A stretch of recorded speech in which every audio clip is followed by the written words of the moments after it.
Brooklyn Hood Radio. Right now, it is time for us to bring in Pat Pagano, and it's time for the probability of perspiration. Good morning, Pat.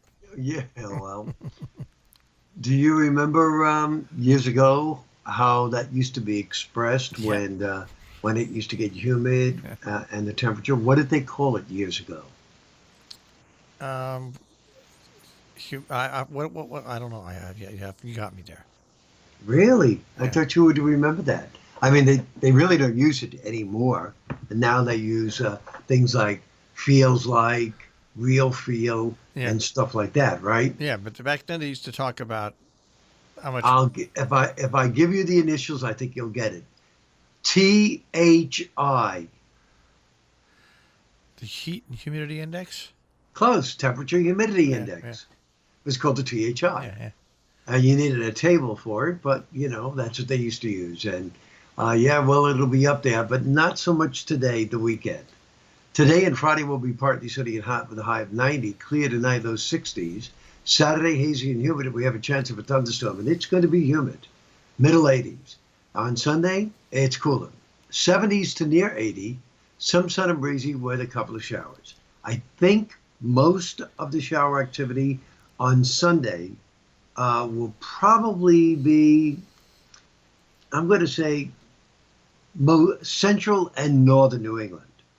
That's where I think most of it will be. But it doesn't mean that a couple of showers cannot drift southward. Now we just missed some big It's a thunderstorms. thunderstorm, yeah. They held together. They went through the Hudson Valley. They went through New Paltz and stuff like that. And they looked really vicious and strong in there. And then they just petered out to showers by the time they got to us. Yeah, yep. That was expected. So, yeah, there was nothing different about it. So the weather pattern seems to be following, a pattern. And even next week, it looks like summertime weather. So, Marshall, you should be happy. How about last night? Yes. Last night in Chicago, I'm watching Major League Baseball, and they're playing the game, right? And all of a sudden, the umpires come out, stop the game, and they put the sign up. Please get out of the spectator bowl, go into covered areas, severe weather approaching. Now, and all the announcers are going, geez, you could see at one end, you could see dark clouds on one end of where the stadium was, but beautiful skies on the other end. Right. So they're talking, they're joking around about it, right? And finally, somebody from the team comes on there and says, well, the reason we're doing this is that there's a very small but severe thunderstorm that looks like it's going to come over our area. It'll only be here for about 5 to 10 minutes, but it looks severe, so we want to get everybody off and we want to cover the field. So everybody's blabbing about it, right? And it's 15 minutes now since they do this, and the announcers are still blabbing. And all of a sudden, there was a lightning strike outside that station. And I want to tell you, I'm watching this on TV. Yeah, I do have surround sound, okay? And I do have all. And I tell you, it made me jump out of the seat. And then it started to rain. You couldn't see. And this is where modern forecasting really has its benefits, nowcasting. It poured like a car wash for about 10, 12 minutes. Lightning, thunder, it was unbelievable. All of a sudden, it was gone. They took the tarp off the field. Everybody came back, and they played the game safely. That's the difference with modern forecasting that makes it so much better, is the nowcasting aspect of it. I totally agree.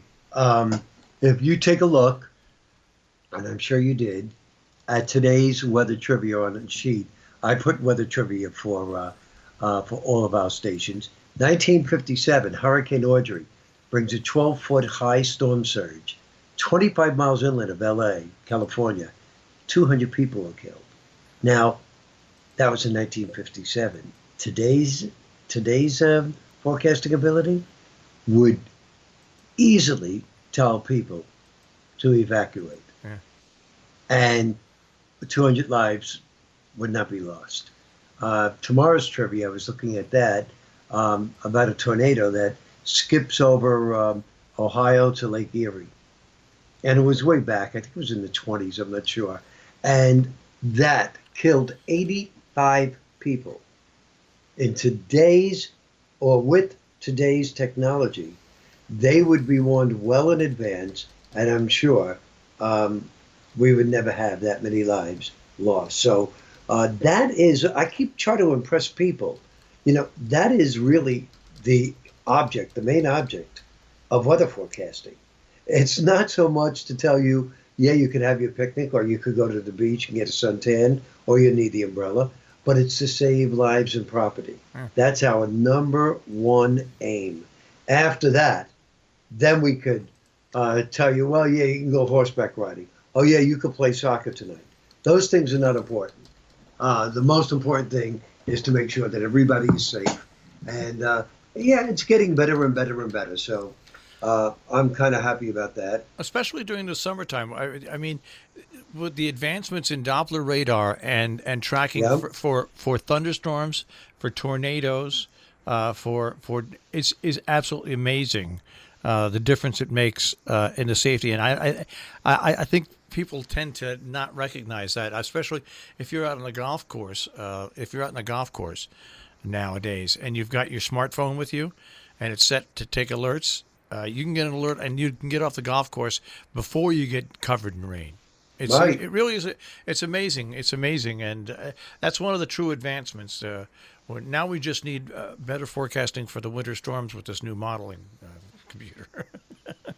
Yeah, and it's even the euro is flip flopping today as compared to yesterday concerning next week with the big July 4th weekend, and even this weekend is very, very iffy. But again, I think most of the wet weather on Sunday will be confined from Massachusetts north. We shall see.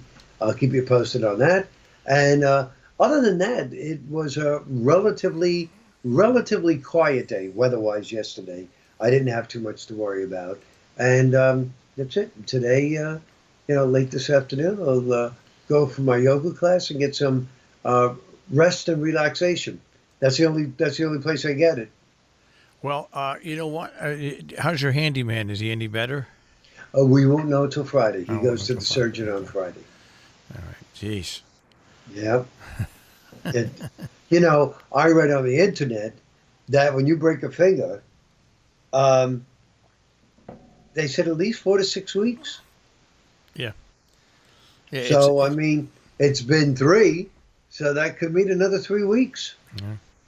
Unless, of course, he has the money that we paid him for this work, and he goes out and finds somebody to do the work while he supervises. I don't know how it's going to happen, but when you do something like this, folks, and you don't have a service, a company with a contract, you face the possibility of things happening like this. Yeah. I still don't think that he would intentionally do anything, No. Yeah. to say like, what the heck with you two, But I mean, what could the guy do? He works basically his right hand is his life. He's right-handed, and he broke his middle finger. Yeah.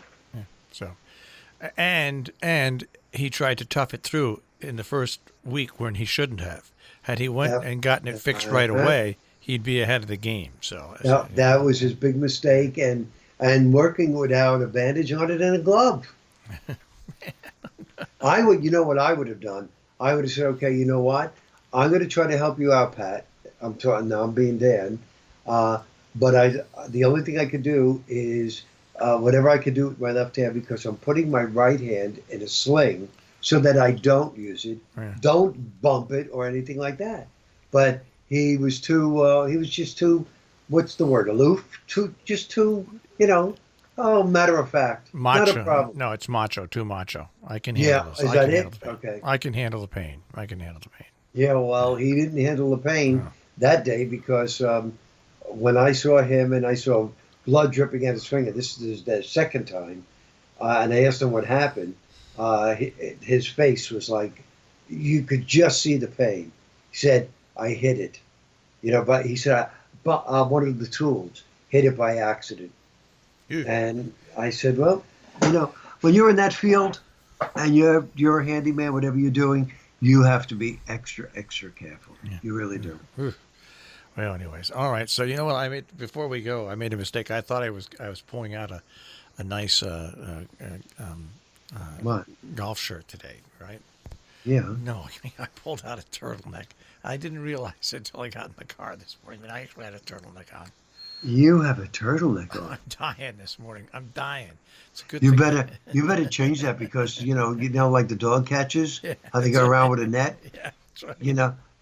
You'll see one of your cops It's a there and say, "Hey, Marshall, it's time for you to go in." it's a classic Marshall Miles. I'm wearing shorts and a turtleneck. So there you go.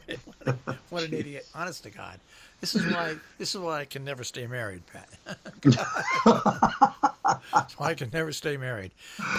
Oh, At good thing that you have a face for radio. That's right, and at least it's on the right side is on. Sometimes I even put shirts on inside out.